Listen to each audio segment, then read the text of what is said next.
I've delivered your package. I'm John Anderson, 32 years old. I worked for a logistics company in New York, delivering office products for businesses.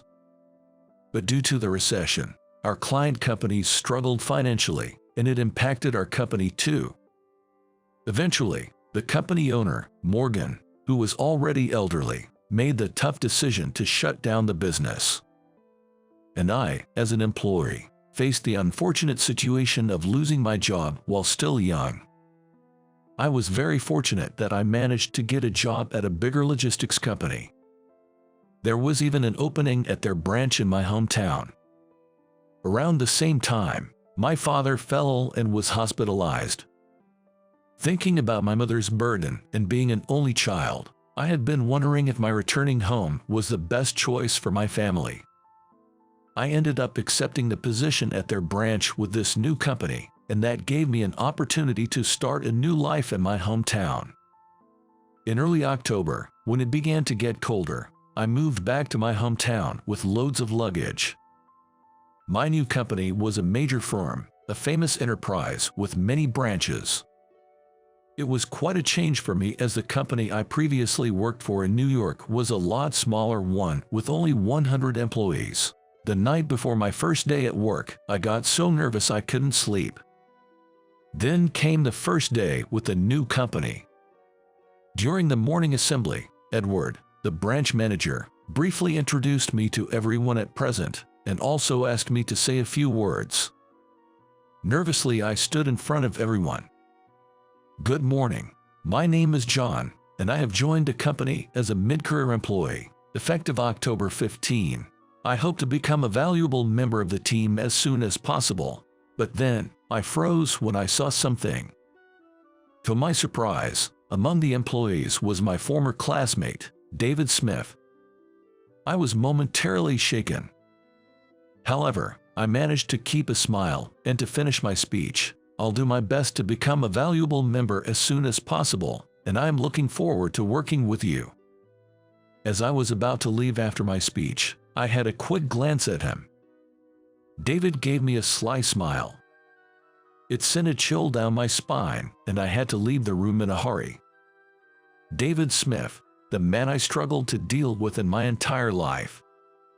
He excelled in both sports and academics, graduated from a prestigious university, and stood out in our hometown. In contrast, I was a plain guy whose only trait was being diligent. We weren't exactly enemies in school, though. Despite our differences, we were teammates in the basketball club, sharing both tears and laughter. After practice, my house became the hangout spot, and David would often come over. When he stayed late, my mom would even cook meals for him. But things changed a few years ago when we had a basketball team reunion. David, drunk, started bragging about his education and income. At first, everyone listened to him with a smile, but the atmosphere started to grow tense after a while. Unable to bear it, I finally said, "David, let's change the topic." I tried to sound as cheerful as I could, not wanting to hurt his feelings, but David looked deeply annoyed. "I've always disliked your self-righteous attitude," he said. "And you, a high school graduate, dare to direct me, a university graduate. That's absurd. Don't order me around ever again." His tirade against me lasted 10 minutes, and everyone else left as they were unable to stand it. Since then, I completely avoided him, and I even stopped attending reunions. And now, I had to work with the very person responsible for that trouble. Back home, I vented to my mom. I ended up becoming colleagues with David at my new job. Why did it have to be him? My mom replied, "David, he used to come over to our house a lot, didn't he? I remember his mom bragging about him. She was telling us he worked for a big company and that he was sure to climb the corporate ladder. Looks like you're doing the same too. Besides, you don't choose your job based on who you like or dislike, right?" Despite her advice, I couldn't help feeling down. And my bad feeling turned out to be true. As expected, David started behaving mockingly towards me at work. based on the fact that I only graduated high school and that I lost my job in New York. He would whisper to me when no one else could hear, "Starting over at this age. We're not fresh recruits, you know." I glared back at him in frustration, but he just walked away as if nothing had happened. Another time, he sat next to me in the cafeteria with a colleague. "After gaining experience here, I'm going to be transferred to another branch and climb up the career ladder." He boasted loudly, making sure I could hear him. I couldn't stand his insincerity and left my seat.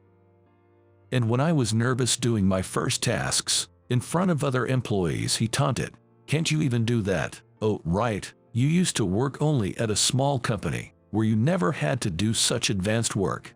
High school grads are slow learners." He seemed to enjoy spreading the fact that I only had a high school diploma.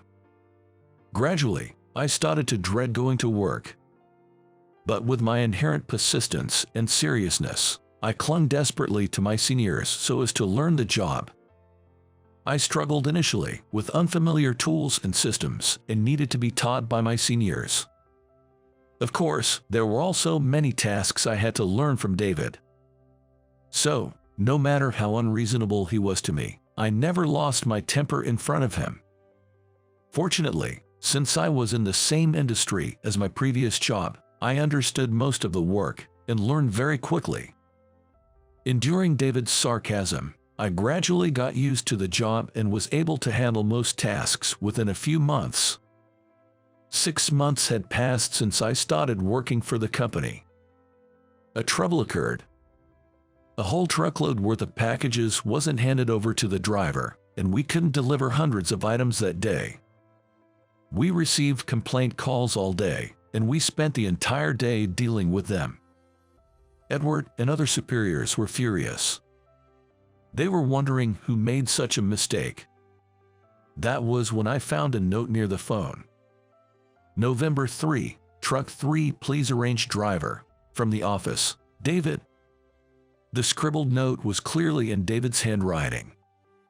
Probably he took the note but forgot to arrange the driver. I hesitated for a few seconds, but came to the conclusion the most important thing was to review internally while we inconvenienced our customers. I couldn't let personal feelings for David obscure the truth. I handed the note to Peter, our manager. "This might be the cause," I whispered to him so no one else could hear. Then I went back to my desk as if nothing happened. Later, he went to Edward's office to report what the cause was for the catastrophe, and David was called into the office. Although it pained me to see him in trouble, I focused on my work. A while later, David, red-faced, came to my desk. "Come to the meeting area later. I have something to talk about, okay?"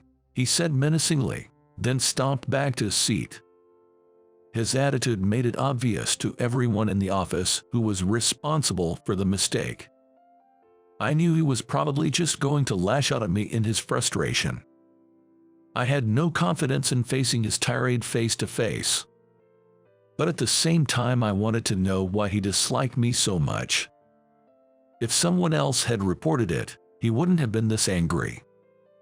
Slowly, I headed to the meeting area, where David was waiting, clearly irritated. As soon as I arrived, he exploded. "What was that about earlier? Reporting my note to Peter. Is this your revenge for how I've treated you? Are you happy to embarrass me, a college grad, in front of everyone, you high school grad?" He ranted incoherently, raising his voice in anger. But I didn't stay silent this time. I was just following up on the cause of a mistake, and I would have reported it no matter who was involved. We may have been classmates, but now we're colleagues doing the same job. Instead of verbally attacking me all the time, why don't you grow up a little? I retorted, and David's face turned even redder, as if he was about to jump at me. If either of us made a move, it could escalate into a fight. Just as I was thinking this, we were interrupted. "David, isn't it about time you stopped this nonsense? You are terribly wrong." A voice suddenly came from behind me, admonishing David. David, standing in front of me, was utterly surprised, his eyes wide open at the sight of the person speaking. I cautiously turned around and, to my surprise, saw no one but Richard, the president of our company, standing right there. David managed to utter, with great effort, "Richard, why are you here?" The sudden visit by Richard caused a stir in the office. And the usually calm Richard spoke sternly, silencing the office instantly. Yes, it was rare for Richard to visit our branch for inspection. David, who was intimidating me, turned pale upon being overheard by Richard. Richard called us to the conference room. We knocked on the conference room door in silence. We were anxious about what he would say. Entering the room timidly, we found Richard had prepared lots of snacks and coffee for us. He warmly welcomed us when he started speaking in a relaxed tone. I believe, for a company, the most needed talent is someone who can earn people's trust. It's easy to know someone's educational background, but it takes a long time to understand if they are truly trustworthy. With that, he smiled warmly. Then turning to David, he continued, "That's why I want you to reflect on your actions from time to time.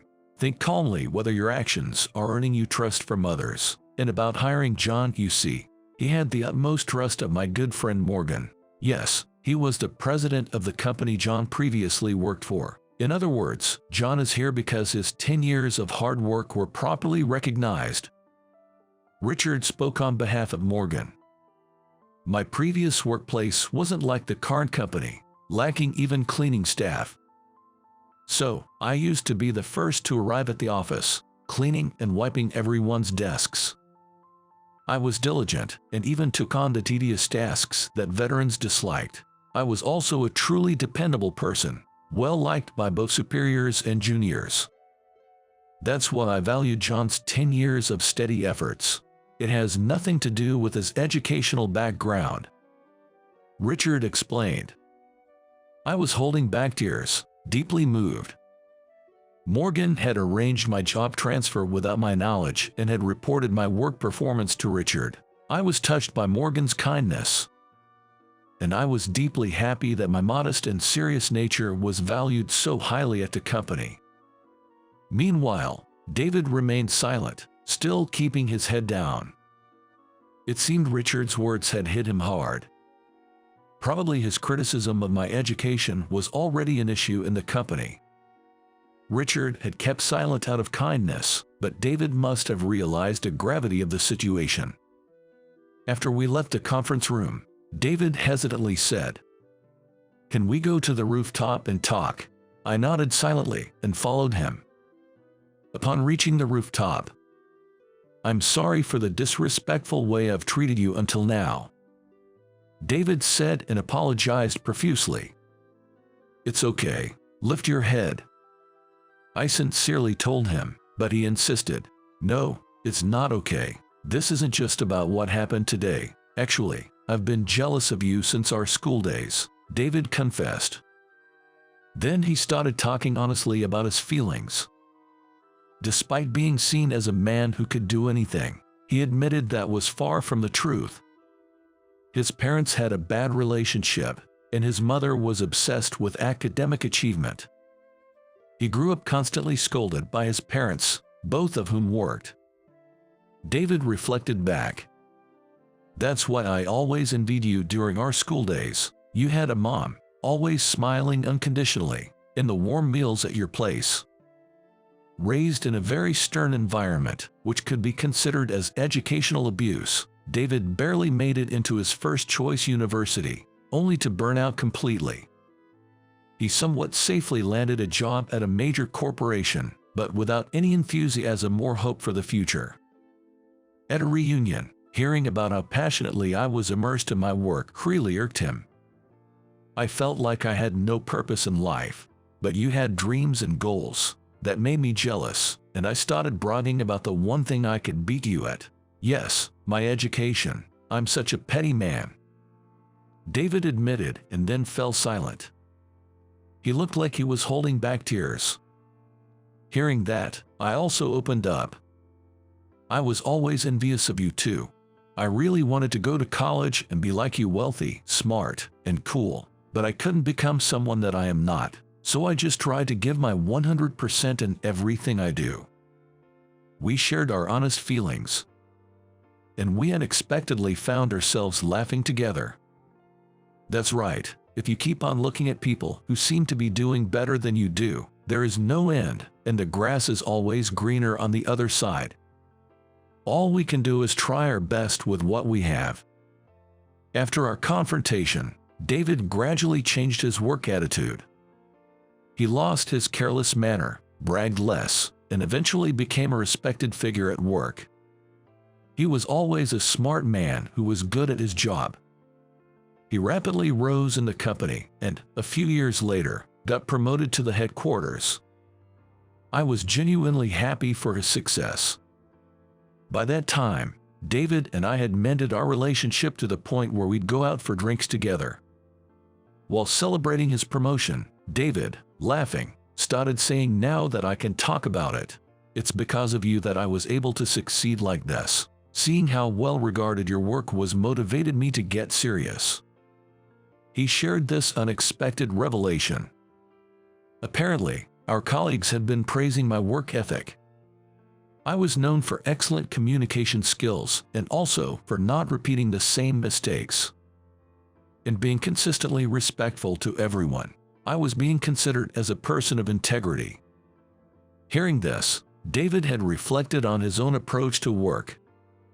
He had been perfect in completing his assigned tasks, but never considered making things easier for his colleagues.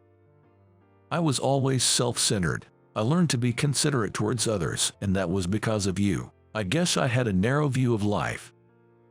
David, looking a bit embarrassed, thanked me for helping him learn valuable lessons. But I felt the same way. I respect the effort and change you made to earn everyone's trust. I said, feeling happy and finding myself drinking more beer. We have both grown and were thankful to share a drink together. A few years later, my hard work was recognized and I became the branch manager at another location.